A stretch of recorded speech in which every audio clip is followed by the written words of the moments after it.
കാലോ ഈ ദുരിതക്രമ്യ തവ മൃത്യുന്ന സംശയ.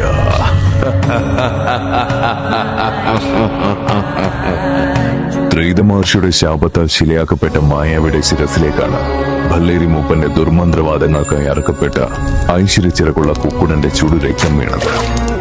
ശാപം നൽകിയ സമയം തന്നെ മഹർഷി അരുൾ ചെയ്ത മായാവിയുടെ ശാപമോക്ഷവും ഇതുതന്നെയായിരുന്നു. എന്നാൽ തന്റെ മോക്ഷത്തിന് കാരണമായ ആ ജീവന്റെ അന്ത്യം മായാവിയെ വല്ലാതെ വേദനിപ്പിച്ചു. അതിന് പ്രായശ്ചിത്തം എന്നോണം തന്റെ പഴയ വാസസ്ഥാനമായ ജാതിമരത്തിൽ നിന്നും ഒരു ദിവ്യദ്രാവകം വേർതിരിച്ചെടുത്ത് ആ മുറിവിൽ ലേപനം ചെയ്തു. ബാക്കി വന്നവയിൽ തന്റെ രഹസ്യക്കൂട്ടുകളും ചേർത്ത് അതിവിശിഷ്ടമായൊരു പാനീയവും തയ്യാറാക്കി. ശേഷം മഹാരഗുഹയിലെ പ്രഹന്യ എന്ന ഔഷധശിലയിൽ കുക്കുടനെ കിടത്തിക്കൊണ്ട് മായാവി അരുൾ ചെയ്തു, നൂറ്റാണ്ടുകൾക്കിപ്പുറം ഈ പാനീയം തേടി വരാൻ ചിലർ നിയോഗിക്കപ്പെടും. അവരുടെ പാദസ്പർശം ഈ മണ്ണിൽ ഏൽക്കുമ്പോൾ നിന്റെ ഹൃദയം വീണ്ടും ഇടിക്കും. അതോടെ നീ അമരനായി തീരും.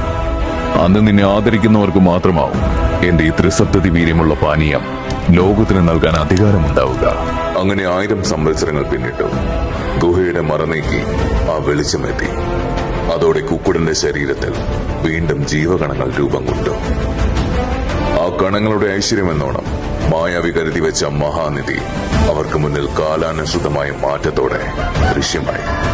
അതിനവർ ഒരു പുതിയ നാമവും നൽകി, മായാവി. 73% pure spirit from the house of Rooster.